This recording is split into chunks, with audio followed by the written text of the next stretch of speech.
What is going on, my people of Somewhat Supernatural? This is Lord Scoobius Maximus, as I shall now forever be known as, bringing you episode 11 of Somewhat Supernatural.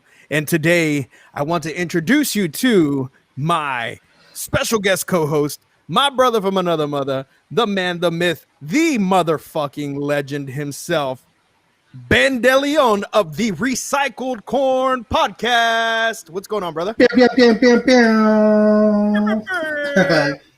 for having me on, man. I really appreciate it. Thanks for being here, bro. This is an honor. It's the first time I'm showing my face on live internet TV. So, well, I mean, it's a face made for violence and porn, but I thought you'd say for radio.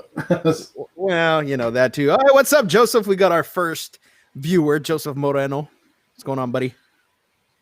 So, Ben, Joseph, yes, sir. Tell my, you're in the chat all the time. Of course, I know you. You're one of my really good friends. But there may be people out there who don't know anything about you. So, give us a little bit about yourself. Okay, well, I'm a Taurus, and I'm really into cuticle care. Now, I was born here, raised here. Joined the Army right after high school, came back and started my family. Once divorced, got it right the second time, I think, and started my podcast because I got tired of all the BS stuff on the radio, and I just wanted to add my own little voice. And of course, you were my first guest, and I do appreciate that. Yes. So yes, and thank you for that honor, man. Of the fact that you even thought I was cool enough to be your first guest was, I when I was thinking of who I'm going to give my broadcast cherry to, of course, there's only one man. Lord Scoobius. No. Oh, what's up, Brody Kane, Johnny D? What up, fellas? Well, I don't know. I can't say Lord Scoobius because you didn't call me Lord once the whole time I was on that first episode. Oh my, dude, you're still on that. I'm never going to let that go because that is forever. That is forever in podcast history. Rude. Yes, but you know what? I corrected it. I corrected myself. I said my bad at least twice. So it should count. It counts. So, I guess it'll count. But you didn't call me by my title. So I'm just saying, whatever. You're not as cocky about the title as I am, so Nah. But tell us a little bit more about like your show, and they can barely see behind your name there, but you got that Dark Side Paranormal shirt going there also. So just give us a little bit of breakdown on that, man. There we go. Boom. Yay. Okay. Well, my show is about my friends, for my friends. That's kind of how I describe it. And I just like having interesting people on. I know a lot of cool people, artists, musicians, painters, poets, writers, people on TV. And I just wanted to give these people, a chance to answer questions that they're not normally asked. Anywhere from, what was your first cell phone all the way down to, when was the last time you cried in public? So, or I try to check in that. Yeah, I mean your little our little psychological deep dive into your psyche. What was it? Just wet. Yeah, just wet, just fucking wet. That was it. If y'all haven't seen or listened to my my show, it's on Spotify, Apple Podcasts, pretty much anywhere you can get your podcast from. You find it on there. It's Recycled Corn. You see it because it has a big old corn right on the logo. Yeah, and so the way that name came about, Ben was just joking around, with this name, and his wife Sandra was like, "No, you're not calling it Recycled Corn." And then when we started recording, and Ben still did not have a name for the show, so as soon as he started recording, he was like, "Welcome to the Recycled Corn Podcast," and I was like, "Well, fuck, there you go. You can't change it now. Like it's too late." It's been christened. Yeah. It was one of those things where she just kind of looked at me and just like shook her head, and I'm used to that by now, but it happens, man. It fucking happens. So this episode of Somewhat Supernatural, and I haven't done anything. I can't say that I had this great adventure, that I did this, I did that. I was on Gore and More this past Monday, which was great. 2 thumbs up for growing more always. With the fellas, they asked me to come on, and we reviewed Alien 3. So it was an honor to be on there with them, because I haven't been on there in a while, but it was nice to be on there. But other than that, man, I worked all week. It is almost summer vacation. Of course, I work for the school district, so I'm really excited about that. But then I remember I'm working summer school, so I don't get a vacation this year, which is fine. It'll be my first year working summer school, but it's going to be cool. Joseph said, I am now starting my own podcast, my wrestling podcast. It's going to be called The Count Out with JoJo. Oh, nice, man. Let me know. Oh, nice. I'll tune in. Ben and I are huge wrestling fans. So that sounds interesting. Yeah, I got my belts right over. You can't see them, obviously, but I got the big gold. I have a couple of independent, real belts. So those are cool. Yeah. So Joseph actually asked me to be his manager in a promo that he's going to cut for one of his buddies' wrestling organizations or something. So I get to bring out, my old school persona of Draven Xavier, out back to life. So, but with this episode of Somewhat Supernatural, I did something a little different than what I usually do. Yeah, not a problem, man. I did something a little different than what I usually do. What I did with this one is I wanted to do, because I do some that are based in facts and stuff, but vampires are a very interesting subject across history. Because there's always been some kind of story about vampires. So with this one, this is really, it's really about real vampires in history.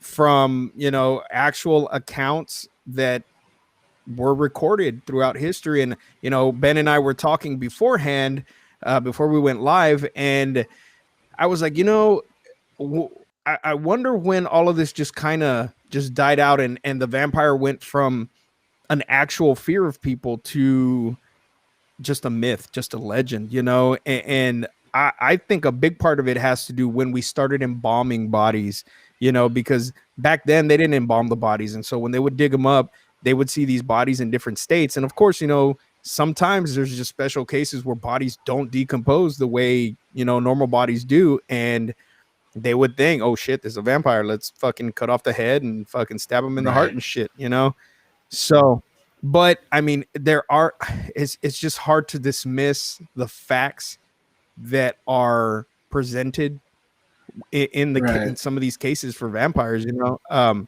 So we're going to jump into it right now. Pale skin, sexuality, and a desire for blood. Vampires are the embodiment of our greatest, deepest desires and our worst fears, all wrapped into one beautiful, terrifying creature. Vampires exist in the area between living a dream and a never-ending nightmare.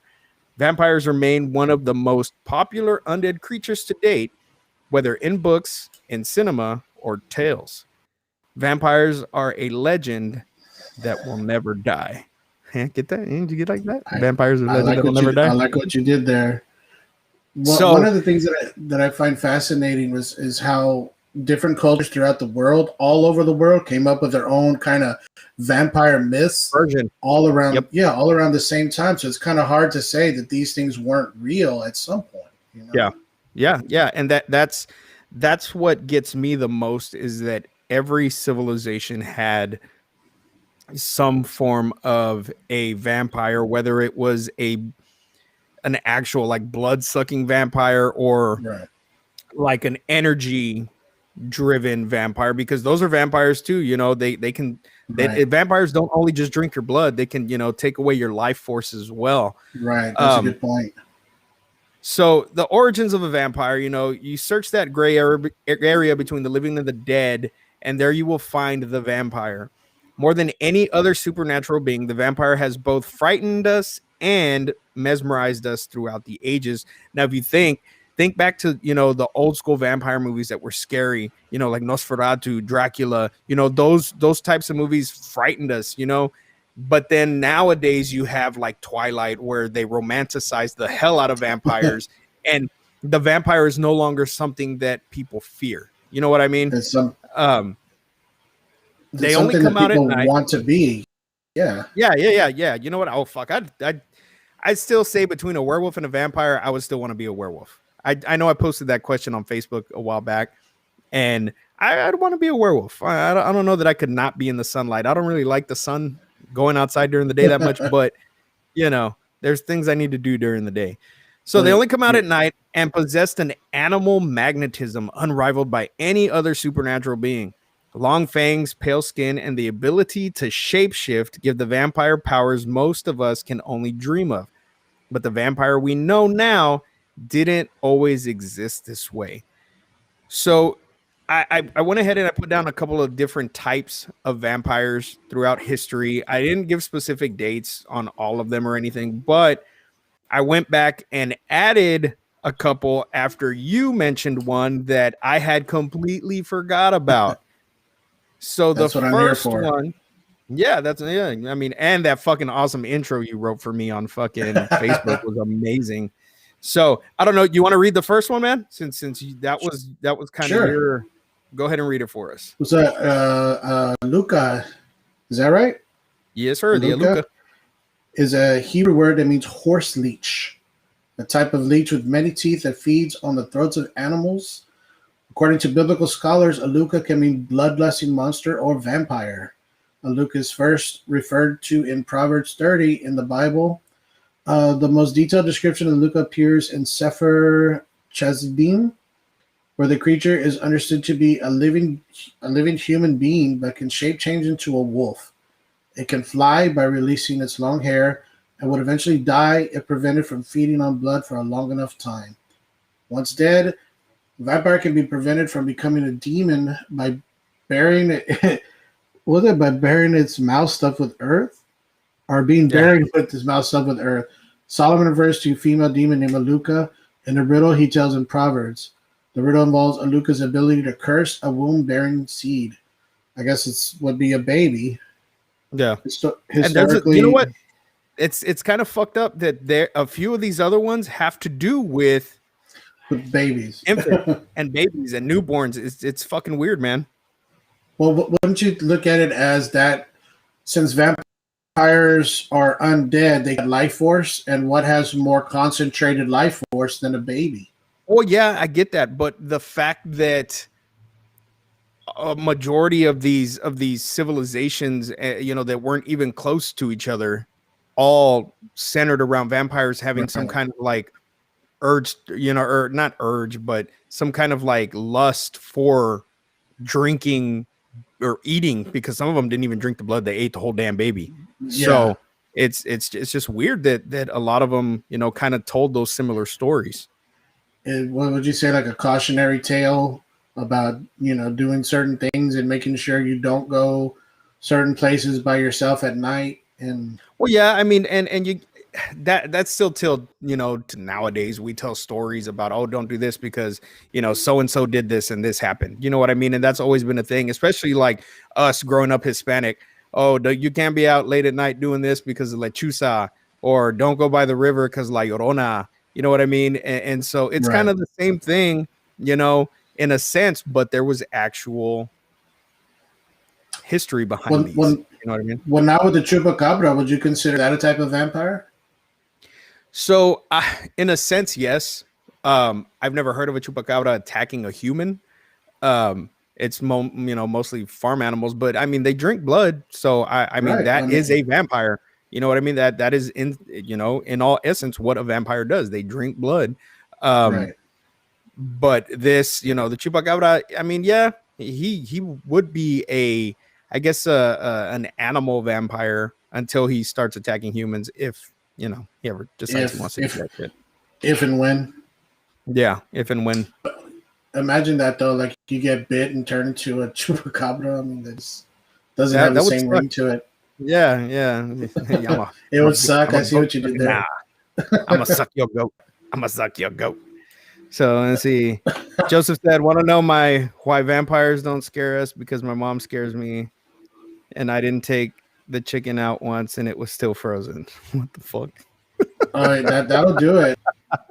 You Yeah, should that'll have do it, stopped man. playing the video games and taking the chicken out. That's what you get. That Dude, way you wifey learn. sauce, That way you learn. yeah, she gets mad at me too, dude. Like her, those are the two females that I'm most afraid of. Is my mom and my wife, dude. She Yeah. is, man.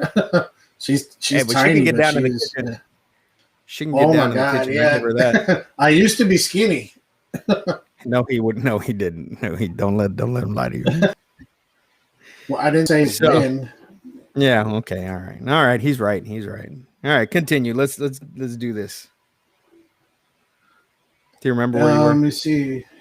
Historically, Aluka. Yeah, has been closely associated with Lilith, or thought to be her direct descendant. The name Aluka may additionally merely be another title for Lilith. R.E.L. Masters describes Aluka as a Hebrew succubus and vampire derived from Babylonian demonology. So that's kind of interesting. I've never heard of a Lilith referred to as a vampire. Well, I mean, if you see, I've seen some artist renderings of Lilith that have her with like the fangs, and you know what I mean. So Right. she's more, you know, a lot of them have her more on like the demonic side or whatever. But this Right. next one, it's called the Lilitu. They're female drinking monsters originating in Babylonia. They're said to attack and destroy men, while the male version Lilu prey on women and infants. See, there's the infants again. Yeah. It seems that over time, the Lilitu combined with stories of Mesopotamia's Lamastु and eventually morphed into Hebrew mythology's Lilith and her demonic children, banished to the wastelands by God for refusing to be subordinate to her husband Adam. Yes, the one from the garden. Lilith arguably had a way cooler life in some people's eyes as an independent woman, queen of the demons and mother of monsters. As in her ancient roots, Lilith is known to drink blood, usually from babies. She also eats children. And alternate versions from Sumer describe her as an infertile harlot whose breasts exude poison and who seduces men and drinks the blood of mothers and babies. She's said to have wings and the feet of a bird. Lilitu/Lilith is also pluralized to describe a group of spirits or demons with the same attributes. She/they are repelled with special amulets, which can still be found for sale today. So I didn't write this. So those of you who, you know, because I know there are people out there who worship Lilith, I didn't say any of this. This is not my personal opinions on Lilith. Right. This is just what I found was written about Lilith. If you have a different experience with Lilith, you have a different version of Lilith that you like, that's fine and dandy. I'm just reading what I found. CJ says, sounds like one of my exes. Huh. Interesting. Joseph, Lilith is Adam's first wife. Yeah, she was Adam's first wife. She did not want to submit to Adam the way she was supposed to. So God banished her from the Garden of Eden and then created Eve. Supposedly. I don't fucking know. I didn't get into it. So the next one that that we have here is it's spelled weird. It's called the Virkolas. Virkolacas. There you go. That wasn't even the next one. I'm an idiot. It's the Lamai. In ancient Greece, they spoke of the Lamai, a race of vampire-like women. Here we go with women again. The story says after Lamia had children with Zeus, Hera cursed. Fucking Hera, dude. Hera's always doing some fucked up shit in ancient Greece. Hera cursed Lamia and kills the bastard children. Distraught at the death of her children, Lamia retreats to a cave and is cursed to drink the blood of innocent children. There we go with the children theme again. This transforms her from a beautiful woman she was to a creature with a seely body and mismatched feet. I was supposed to put a picture here, but I didn't. Where Hera messed up was that when Lamia drank the blood of anyone, they were also then turned into a Lamai, and were given the supernatural gift to shapeshift into beautiful women and then seduce unsuspecting men and murder them. So, you know, as Hera did back in the day, she put curses on women that Zeus would knock up, because Zeus was a puto and Zeus liked sticking his dick in things he wasn't supposed to. But Right. Hera never, she never took it out on Zeus. She always took it out on, on the innocent. So the next one is the God damn it, I said it good once. The God damn it. Vircolacas. There we go. The Vircolacas. Oh, we lost Ben there. So although the Lamia did have some of the vampire traits, they were missing one key.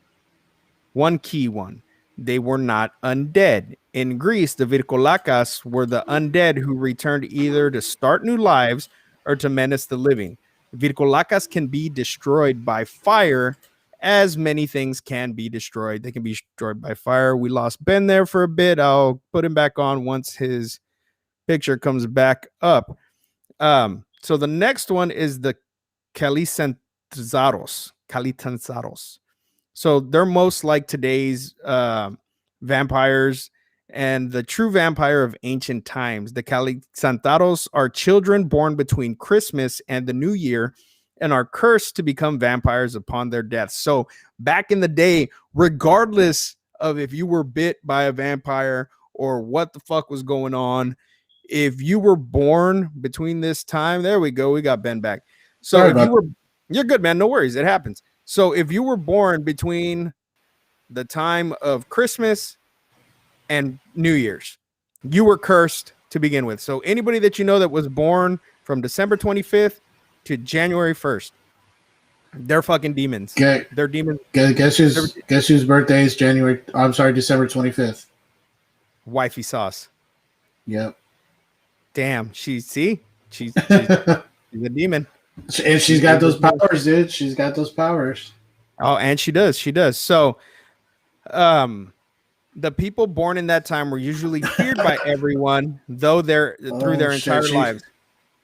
What did she say? Oh, shit. So when they died, they turned into a Calisanzoaros and lived in the underworld all year long, except for those 2 weeks. So they were able to return to the land of the living after they died during those 2 weeks because they were cursed in those 2 weeks. It didn't give me a description of why they were cursed or why, they were even thought to be evil for being born in those 2 weeks. But hey, we will work with it. The next one is a Penagal. So perhaps the most terrifying of all vampires is the Malaysian version known as the Penagal. Quite possibly the most freakish vampire throughout history is the Malaysian variant. What makes this version more fucked up than any other version is that it attacked pregnant women and newborns, but just strictly pregnant women and newborns, nothing else. Right. Where the hell was I? Another trait, and possibly the most freakish, is that it fucking detaches its head from its body, and then the head flies through the air with the entrails and the lungs and the heart, like fucking following dangling, like dangling, like fucking while it's attacking its prey. So, and this motherfucker also spits venom. Like, what the fuck, dude? Like, fuck that. And the only way, the only way to kill this son of a bitch is to pour broken glass down the cavity of its body while the head is detached at night. So when the head returns and it tries to fucking go back in, it can't go back in because of the glass and shit that's there, and it keeps cutting itself. So then fucking sunrise happens. Poof, this son of a bitch is gone. Like, what the fuck were you smoking when you fucking came up with this shit? You know what I mean? Like, that's fucking horrifying. Like, dude, I've seen a supposed video of one of these things flying around, and it looks just as freaky as it sounds. Like for real. Like what the fuck, dude? Like, I mean, man, like that. It just, if I was to see a fucking body standing there with no fucking head, like, and does the body just stand there? Does the body move also? You know what I mean? Like, it doesn't say. It didn't tell me if the body moved around. Also, like, was the body off? Doing its own thing. I think the body just stands there basically and waits for the top half. Like, the body just chilling basically while the upper half goes and does its thing. But they said it spits blood or it spits venom and all that. Like, Yeah.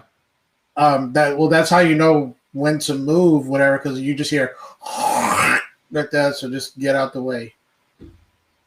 Yeah, fuck that. That's just that. It's the thought. Like when I was reading that, just the fucking thought of a fucking head flying at me, trying. Well, I mean, it wouldn't attack me. Yeah, you're ready with your blade sword. I mean, and I got things back there too. You know, I got my big ass Jason fucking replica machete over there. But I just the fucking thought, dude, of that like attacking. I mean, and a child would, you know, baby wouldn't have a way to get away from that. Yeah, you know no I mean? Chance, no chance. Yeah, that's fucking vicious. And you have to realize that this is based in some kind of fucking fact. Like, you know, where the fuck did this thing just pop out of? You know what I mean? And that's what freaks me out most about the supernatural is something had to have occurred. Where did this come from? Yeah, where did this belief come from? Somebody didn't just fucking make this shit up. And if they did, for it to last this fucking long, well played, sir or ma'am. Well played. You want to take the next couple ones? Maybe they had some like bad acid or something. I don't fucking know, man. I mean, this is back in the day, so they had the good fucking drugs back then. This next one is the Jiangshi or the hopping vampire. Jiangshi. Unable to walk due to rigor mortis, they hop trying to catch their prey. They only walk at night, and if it lives long enough, it will transform into a white-haired monster with the ability to fly. Although some things may stop it, a bullet, lightning, fire can end them. So that's kind of freaky too. I mean, that variant was from China. Yeah, fucking hopping. You know what I mean? Like some fucking just like. That one kind of made me laugh though, because like I just like anytime like, is that the Easter Bunny? Is that the Easter Bunny? Oh shit! It's Uncle Che. What the fuck? I don't know, like hopping, like that's the best y'all can try to scare people. Like I don't know. This next one was interesting to me. This next one was interesting to me because this one is a Celtic vampire, and I had no idea that there was a Celtic vampire. Dude, the Celts have everything. So almost always described as a beautiful woman, often with long hair and green clothing, as well as long nails and sometimes cloven hooves. My hooves. This one is called the Lianen, the Lianen Sea. The Lianen Sea is often attracted to creative men whom she inspires and slowly kills, sort of like a muse with a body count. Like besides inspiration, they can also bestow fame, luck, and wealth. Almost impossible to get rid of once she attaches herself to someone, the Lianen Shi visits her lover at night and is visible only to them. Lianen C, usually drain life force. See, so here's a life force draining one. Right. But they sometimes will also drain blood. Either way, their victim wastes away. The only way to escape from Lianen C is to reject them as soon as they're encountered, which enslaves them to you rather than the other way around. But do you still get the fucking fame and power? Because Lianen C, come see me, baby. What's up, girl? Let's get famous. Let's get famous. Like we ain't doing nothing, but you know, you can help me out a bit. I'm gonna tell you no at first, but then once you're my bitch, you're gonna help me out. You know what I'm saying? So now we're getting to 12th century England, and this is where it gets interesting. It gets super interesting because these are this is like actual shit. Like this is in history. Like you can look this up. Fact. Yeah, these are books written on this stuff. That's nonfiction. Go ahead and read it. Read this one. So 12th century England, monk William of Newburgh writes history and myth in the Historia. Was it Rerum? Was it Algicarum? Historia Rerum Algicarum. Aglicarum. I would do that. Was it Latin? Yeah, it's Latin. It's a 5-volume series that mentions the sanguisuga, which is Latin for bloodsucker. Bloodsuckers. Yeah. In the book, he writes about a vampire at Melrose Abbey, where a former chaplain is said to have risen from the grave in search of flesh and blood. 16th century Eastern Europe, Slavic regions, this is where our vampires are given life. Before this, Christianity and pagans in the 9th century developed vampire legends in the Balkans. Christianity began to take over the region, but superstitions and pagan beliefs stuck around, mostly the belief in vampirism. The first instance of the word upir soon became vampire. In 1047, a Russian document that calls a prince a wicked vampire. So other terms during this time period, is for the Serbian term uparina or uparina, yeah, and then the upirve, which is Ukrainian, and then the vampir, which is Bulgarian. So the way that these vampires were different than the previous ones, and the reason I say these were what we know as vampires is these vampires were created through a curse on people excommunicated by the church, such as violent death, suicide, improper burial, or death of an infant before it could be baptized. When vampirism was suspected, the villagers would exhume the body of the dead, usually of someone who died within 40 days, and investigate for signs of vampirism.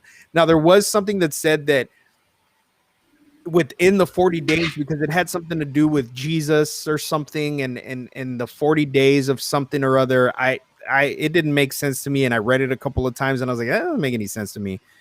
I didn't put it in here, but it had something to do with Jesus in the 40 days or something, and so within that 40-day time period, they were able to come back from the grave, and if they could feed, then they could live. So what the villagers would look for, they would look to see if the joints were movable, because of course when you die, rigor mortis sets in.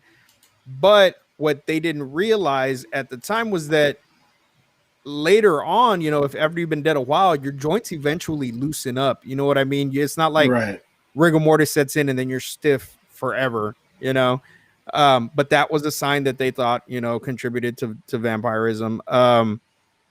There's signs of, if there were signs of blood around the mouth, which back then would be, it would happen because you the weren't body starts to break down. Yeah. You weren't taking out organs or anything. And then long fingernails. So if there were any signs of this, a wooden stake would be driven through the heart, head, or stomach of the corpse and keep them from rising again. The head was also cut off and placed between the feet for reburial. The body would also, in cases, be purified by fire, leaving nothing but ashes. And what they would do is, if they burned it, like if it was such a severe case of vampirism that they thought that the only way to get rid of it was to burn it, they would burn it, collect the ashes in a sack, and then dump it in a river to make sure that this ash was never able to form into a creature again. Would it be funny if, like, when they dumped it in the water, it just like rehydrated it and it became like an instant monster? Yeah, that'd be fucking, that'd be fucking hilarious. But and like I said, it weirds me out that for centuries these things were real. You know what I mean? People believed in these 100%. Like they believed that vampires were real. Now I get that we are a more civilized civilization now. Or are we? But at what point did the vampire go from just being a real life thing that people feared to just being a myth? You know what I mean? And it just, I don't know. It's just very interesting to me, especially doing this. So I think I'm gonna have to do a part 2 of this show. You know what I mean? This is something that I'm gonna have to dive deeper into, and see what I can actually find. Maybe I can find an actual real life vampire and have them on the show. That'd be kind of fucking cool. That would be cool. I would need you on. I would need you on for that one because you have them hard hitting questions. Yeah, I know. We know Ben's camera froze, but he still looks pretty there on camera. Yeah, So this is the way I look best. Trust me. yeah, this is going to be an audio podcast. It'll be the audio version will be up on projectlouder.net anyways, so it's cool. We can still see his face. It's all right. Shit happens. I'm not going to freak out, He's still here. We can still hear him as long as we can hear him. That's the most important thing. So, those of you who don't know who this bitch was a crazy bitch. All right? This bitch was crazy. My so favorite. she is also mine too. I mean, I probably would have hooked up with her back in the day. I'm not lying. So, AKA the Blood Countess was the first real life vampire, considered the first real life vampire. She was born in 1560 and raised in Transylvania. She secretly gave birth.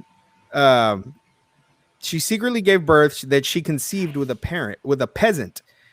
She then married Count Farin Nadasdi, whatever. I don't know his fucking name. These fucking names are weird, man. Why can't they have like simple names like Kevin? They got to do all the vowels and consonants and all that. Yeah, no shit. So he's a soldier fighting in the Ottoman War, and so Bathory's left alone in the castle to do whatever the hell she wants.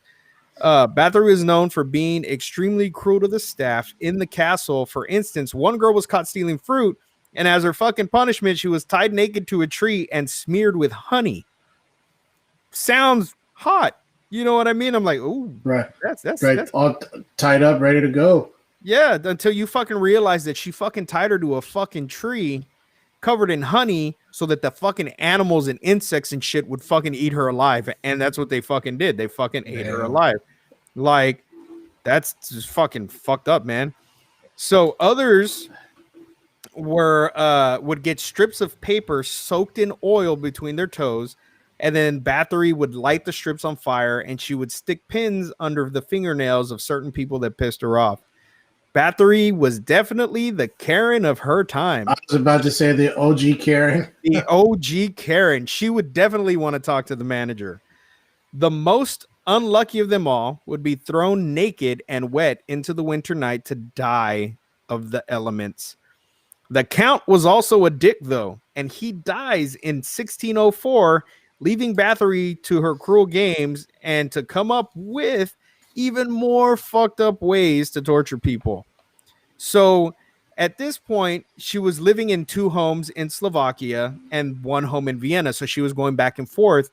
And at this point, she started to dabble in sorcery. So this is where she does. Yes. That makes sense. This is where the extreme bloodlust began for her. She was scared to die and to grow old. So she would bathe in virgin blood. She would torture them and drain them of their blood in order to rejuvenate her ever-aging flesh. But 6 years after the Count died, this bitch's time is up, and an official inquiry began to investigate her heinous crimes. But the ultimate goal behind this investigation was because they wanted to seize her property. Like that, they just wanted her land. They didn't give a shit about what she was doing. They just the officials wanted to seize her property. Right. So during the inquiry, they found bodies of about 50 and even found 5 living hostages that were being tortured at the time. There was also a book found with over 600 recorded murders that Bathory had killed over the years. 600 fucking people that she killed. Like, talk about overachieving. Exactly. Like, wow. So Bathory and her accomplices all suffered greatly for their crimes. One was beheaded, others had their fingers pulled off, and then were burned alive. Bathory was walled inside a room in her castle. So they did keep her alive, but they fucked with her, for years. Right. They left a slit to allow food, and there was very little sunlight in the room. She lived for 4 years, walled up, and died in 1614. But I did not see if they took her body out of the room or if she's still in that fucking room. I don't know. I don't. But man, that is insane. Like, okay, to kill that many people, first off, and to keep meticulous records. Know what I mean? Like, that's kind of wow. Know what I mean? I mean. And all because she did not want to die. That's the thing. She didn't want to fucking die. So She would bathe in the blood of virgins, and I'm sure we've all seen these photos or artist renderings of her laying in the tub filled with Right. blood, or I'm sure there's models out there that have tried to recreate a very similar look, which is that it's cool and all, but this really fucking took place. And I didn't see that she drank the blood, like from the Right. neck of people, but she definitely did bathe in it, you know what I mean? um I don't so know, just so the level. I don't know. I guess this was before the internet. She didn't have nothing to do, so yeah, she didn't have you shit to know, do. people got to have hobbies, So So this next one is interesting. It's the tale of Arnold Pauli, or Arnott Paul in the original text. He was a Serbian who was believed to have become a vampire after his death, initiating an epidemic of supposed vampirism that killed at least 16 people in his native village of Meduena, located at the West Morava River in Trishnik, Serbia. I don't know if I said that right, but I'm just trying to pretend like I know what the hell I'm saying. close enough. So Paula's case became famous because of the direct involvement of the Austrian authorities. Like I said, this one is interesting. Right. And the documentation by Austrian physicians and officers who confirmed the reality of vampires. Their report of the case was distributed in Western Europe and contributed to the spread of vampire belief among educated Europeans. The report of its significance for the subsequent 18th century vampire controversy are now explained by the then poor understanding of the process of corpse decomposition. Knowledge of this case is based mostly on the reports of two Austrian military doctors, Glacier and Fluginger, who were Gesundheit. yeah, thank you, who were successfully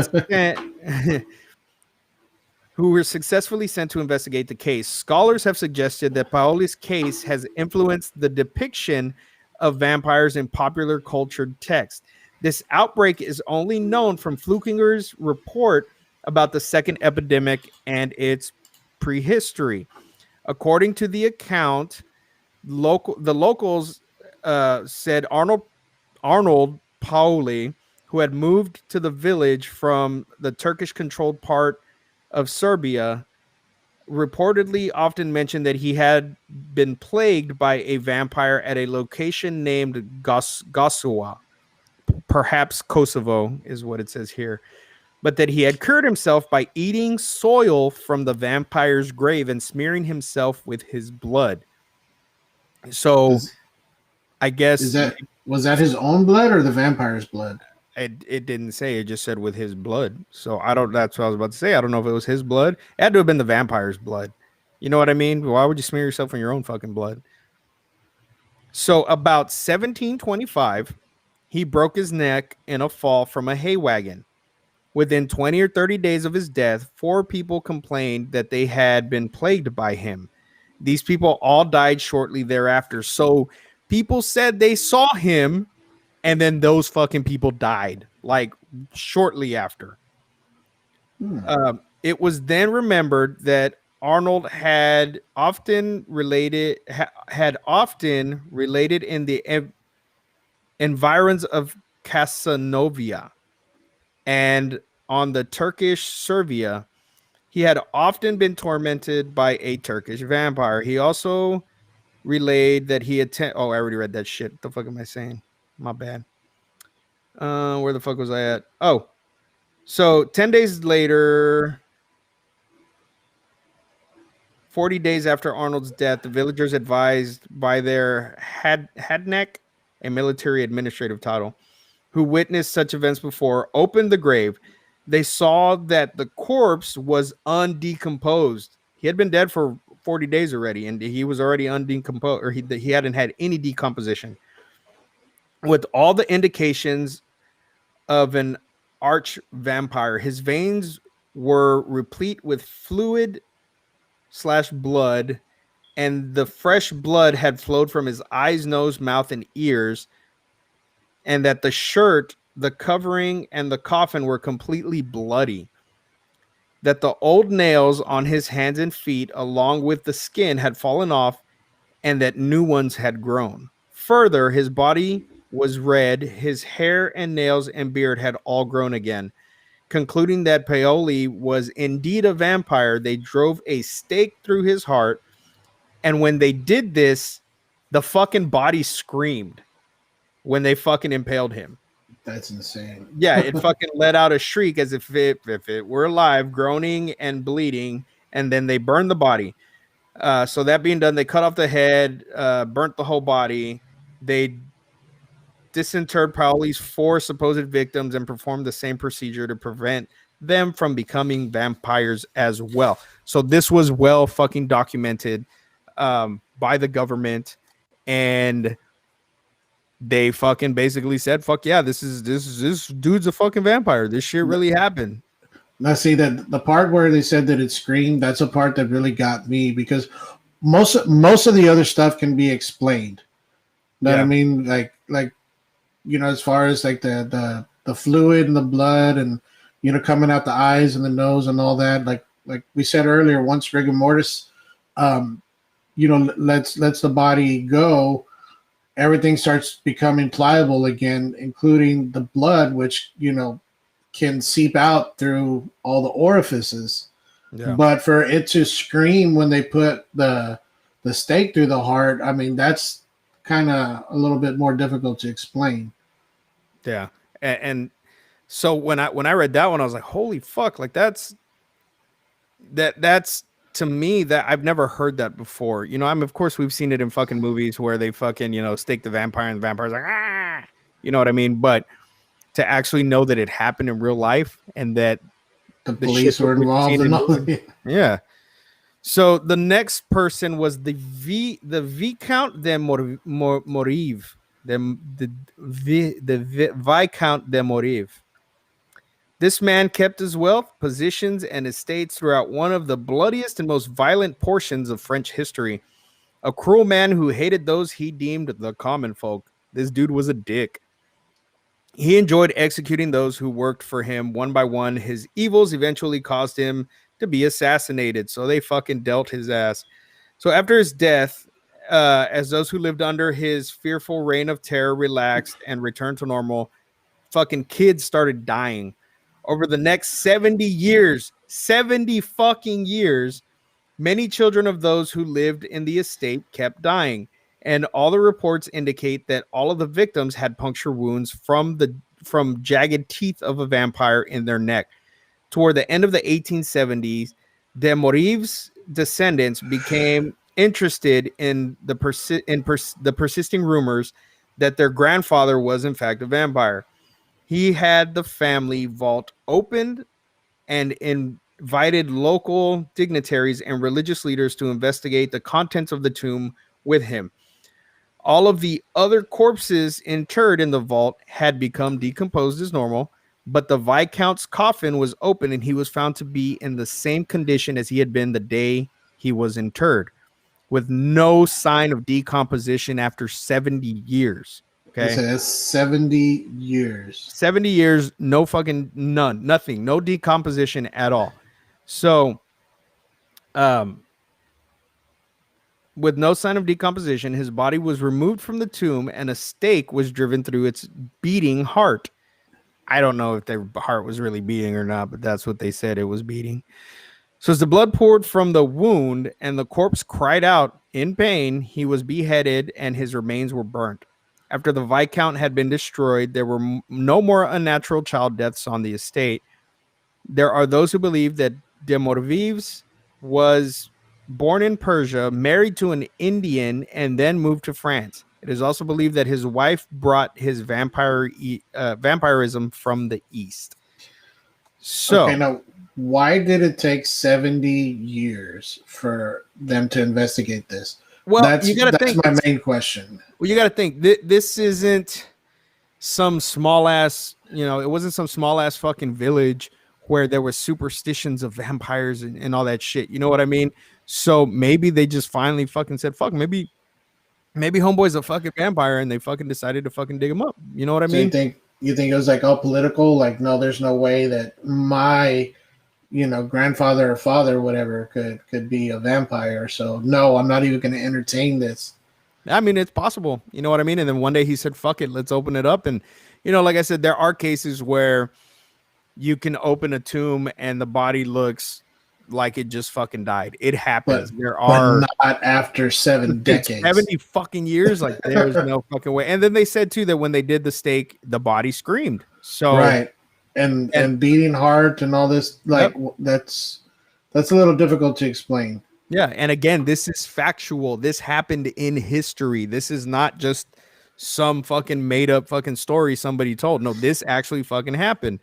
And so next, Benny, I'm gonna let you take right here with the most famous vampire in history. And I want to say my personal favorite.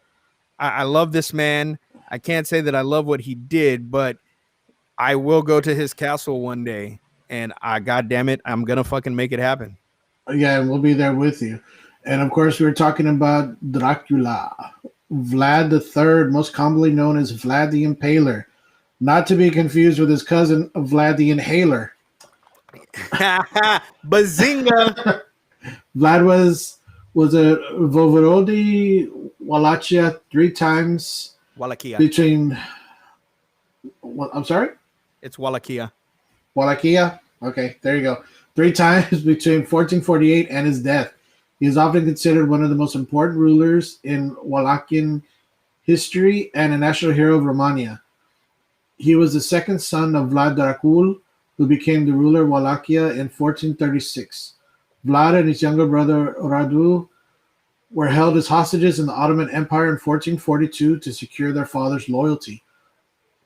Vlad's father and eldest brother, was it Mircea, were murdered after John Hunyadi, regent governor of Hungary, invaded Wallachia in 1447. Hunyadi installed Vlad's second cousin, Vladislav II, the new Voivode. Hunyadi launched a military campaign against the Ottomans in the autumn of 1448, and Vladislav accompanied him. Vlad broke into name. That's a badass name, Vladislav. Vladislav. My name is Vladislav. That, I mean, depends on how you say it. That can get you some. You know what I mean? I know, right? Yeah. What's your name? Hello there. My name is Vladislav. Was it a Vladislav? Baby, Vladislav, don't hurt me. Don't hurt me no more. Okay. Vladislav returned and Vlad sought refuge in the Ottoman Empire. Before the end of the year, Vlad went to Moldavia in 1449 or 1450 and later to Hungary. Relations between Hungary and Vladislav later deteriorated, and in 1456, Vlad invaded Wallachia with Hungarian support. Vladislav died fighting against him. Vlad began to purge among the Wallachian boyars to strengthen his position. He came into conflict with Transylvanian Saxons, who supported his opponents. Dan, out of all these weird names, I have to have a Dan. Dan and Basarab Laiota, who are Vladislav's brothers and Vlad's illegitimate half-brother. Vlad the monk, Vlad plundered the Saxon villages, taking the captured people to Wallachia, where he had them impaled, which inspired his cognomen. Peace was restored in 1460. The Ottoman Sultan Mehmed II ordered Vlad to pay homage to him personally, but Vlad had the Sultan's 2 envoys captured and impaled. In February 1462, he attacked Ottoman territory, massacring tens of thousands of Turks and Bulgarians. Mehmed launched a campaign against Wallachia to replace Vlad with Vlad's younger brother, Radu. Vlad attempted to capture the Sultan at Bagaviste during the night of 17 June 1462. That's when Columbus was sailing the ocean blue. Oh, wow. Isn't that weird to think that these were going on at the same time? That's going on while Columbus is fucking not discovering America, because he didn't discover shit, but you know what I mean, while he's on his boats. Would it be funny if he saw what was going on, people getting impaled, being like, I'm out? He's like, I'm out. I see you on the other side of the world. He gets on his boat and is a boats and hoes. Boats and hoes. I'm on a boat. Let's see, Vlad went to Transylvania to seek assistance from Matthias. Was it Corvinus. Corvinus, king of Hungary? I had no idea that Corvinus was an actual historical character. I've heard the name Corvinus because my dad loved the Underworld movies. Right. And, you know, that was like the Corvinus bloodline in the fucking movie and shit. So, that's right. Yeah. Yeah. So I was like, holy shit. Like, I didn't know that was a fucking real thing. Well, anyways, continue. And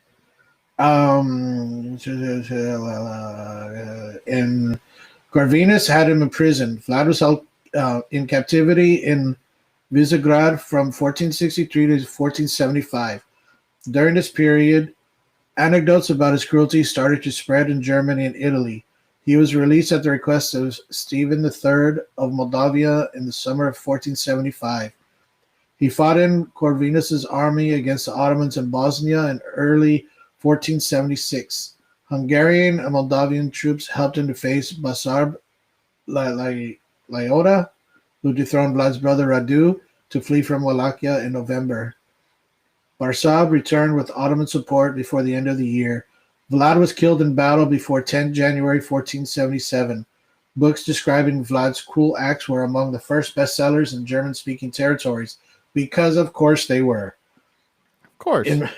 In Russia, popular stories suggested that Vlad was able to strengthen central government only through applying brutal punishments, and a similar view was adopted by most Romanian historians in the 19th century. Vlad's reputation for cruelty and his patronymic inspired the name of the vampire Count Dracula. Count Dracula. Yeah, so, you know, he did a lot of fucked up things, Vlad did. You know what I mean? Right. But he did what he did for power. He did what he did for his country. You know what I mean? Can you really blame the dude?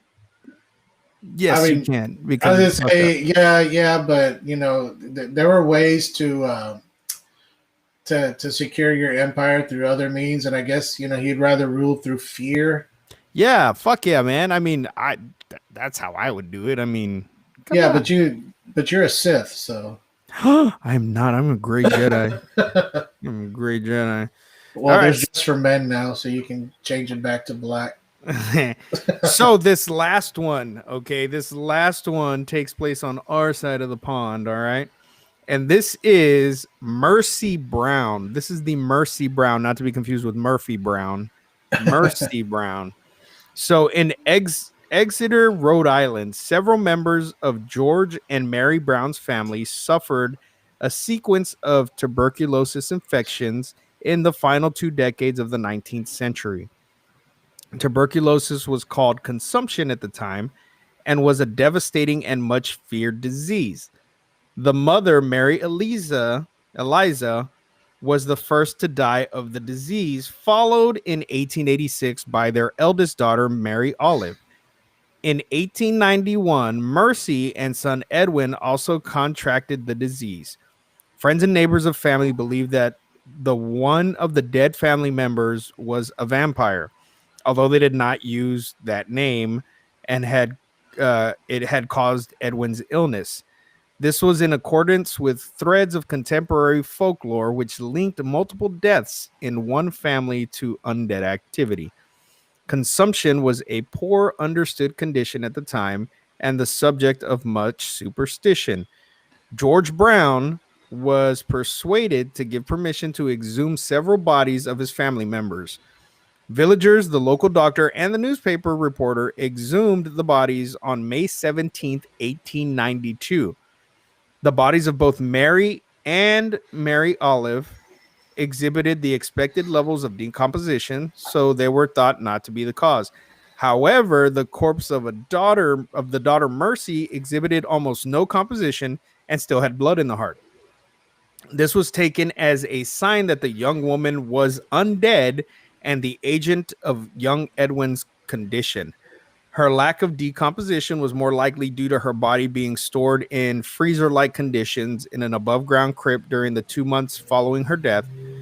As superstitions dictated, Mercy's heart and liver were burned, and the ashes were mixed with water to create a tonic and was given to sick Edwin to drink as an effort to resolve his illness and stop the influence of the undead. So basically, they burned his sister's fucking heart and said, hey, drink this shit because she's a vampire and she's what's fucking making you sick. And if you drink this, you're going to live. You're going to be cured. So he died 2 months later. So what remained of Mercy's body was burned in the cemetery of the Baptist Church in Exeter after being desecrated. Wow. The tomb is still there to this day. Like, you can go and visit the grave because I guess they put the ashes back where the fucking grave was or whatever. But they didn't really have any other sign, you know what I mean, other than right. Like, they never saw her. They never, you know what I mean? But this is as close as a real vampire story here in America that we get, in the old days. But could she have been a vampire? Oh yeah, definitely. Especially with everything that was going on overseas. You got to think back in that time, people are still migrating, over here. And so who knows, man, it was, feeling a little ashy. Joseph said, I guess you can say he was feeling a little ashy. Yes, he was. Yes, he was. So I have a couple questions. All right. Yes, sir. What was the first vampire you remember hearing about? Was it a book? Was it a movie? Was it a show? Was it a comic? It was a movie, of course. It was Dracula, the one with the Widow's Peak. Yes, the old school. And then, you know what? It might have been the Munsters, actually. Now that I think about it, yeah, because Grandpa the Munster.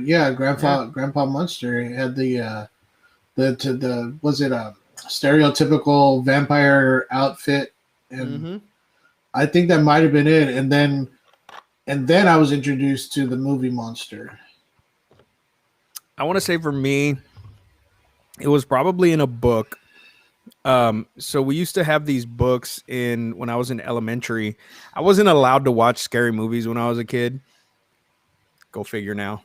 But I used to read a lot of books when I was a kid, and there was this series of books, and I remember the covers. They were orange and like black and white. I don't remember the name of them, but one of them was Dracula, and it was basically like a short version of the movie Dracula in a children's book, but with actual like pictures from the movie. And that is where I got my first taste of vampires. And then of course, Lost Boys, things like that, which fucking to this day, I fucking love Lost Boys. You know what I mean? So you didn't see any vampire movies, but then you went straight into Lost Boys? I want to say that was probably one of the first vampire movies that I saw was Lost Boys. Monster Squad. Monster Squad. I did see Monster Squad, but Monster Squad was more, it had all the monsters in it. Of course, Dracula was in there too, but it wasn't strictly a vampire movie. I want to say Lost Boys was probably the very first, because that was kind of intense back then. That was an intense movie, especially for a kid back then. Oh yeah, dude. Yeah, man. But I want to say that's probably the first vampire movie that I ever saw that I was like, holy shit, this is fucking awesome. And then of course there's fucking like Near Dark and fucking, it just, the list goes on and on from there. Fright Night. I fucking loved Fright Night. Dude, Fright Night was so badass, dude. Like when she turned around and had that, that big old, scary snarl, whatever. Yeah, that actually, when I was a kid, that actually freaked me out. I didn't realize that was just something they put over her mouth at the time. I didn't know what special effects were back then. Yeah. So that kind of freaked me out. Yeah. So last question that I have here. With with these real life documented cases, do you think that the vampire was real and died out, or could they still be around? I'm guessing they could still be around, especially, these movie monsters, whatever, had to get inspiration from somewhere. Yeah. As far as maybe there's some kind of quote unquote secret society of vampires living underneath, the normal society. And that's why some people just up and disappear. They're just food, basically, especially with all of the homeless population out there. I mean, who's going to care if they, disappear? Yeah, So, I true mean, that. there's a readily supply of food available. So, Yeah. Yeah. And I, like I said, man, I think that they used to be real. I'm not saying that there's not real vampires out there now, because, there are. Um, but I think what changed a lot was the fact that we started embalming our bodies. We say it's for preservation of the body, but why do we say that? We say that because that's what we're told. What if, they started embalming bodies for a different reason, to right, keep them dead? You know what I mean? right, What better way to keep the dead than to remove everything that's inside of them that could potentially get them right. to come back? Because if it's a bloodborne disease, you remove the blood. There's, no monster. Yeah. So, vampires became mainstream after Dracula was published. Since then, Count Dracula's legendary persona has been the topic of many films, books, and television shows. Although modern science has silenced the vampire fears of the past, people who call themselves vampires do exist. They're normal seeming people who drink small amounts of blood in an effort to stay healthy. Given the fascination people have with all things horror, vampires, real or imagined, are likely to continue to inhabit the earth for many years to come.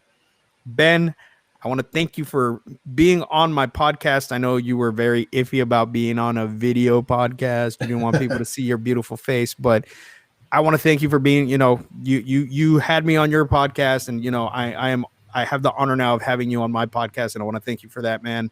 Of course. So anytime you want to come back, you're more than welcomed. Once again, give the people a little bit about your podcast and where they can find it and what you have coming up.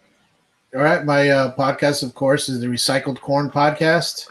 We're about at 8 episodes in. Each of them is at around 2 hours. So if you got time, you can find out a little bit more about Lord Scuba and some of my other friends. And my wife is actually on there too on a couple of episodes. And it's like I describe it, a podcast about my friends and for my friends. And if you listen and if you participate, then I consider you a friend. So please tune in. You can find me on Anchor, Spotify, Apple Podcasts, Google Podcasts, and pretty much all of the major podcasting platforms. And I appreciate you allowing me to plug my little things there. Oh yeah, man, no problem, man. That's what this is for. This is an open platform, so I love having my guests on here. That way you guys can plug your stuff too. As always, the audio version of Somewhat Supernatural and all of the other Project Louder podcasts are available on projectlouder.net. This one will probably be up sometime next week. I know we have a holiday coming up on Monday, so it's Memorial Day on Monday. So be thankful for all of those that didn't get to make it home. Yes, definitely. So thank you for tuning in. I will see you guys in 2 weeks for the next episode of Somewhat Supernatural.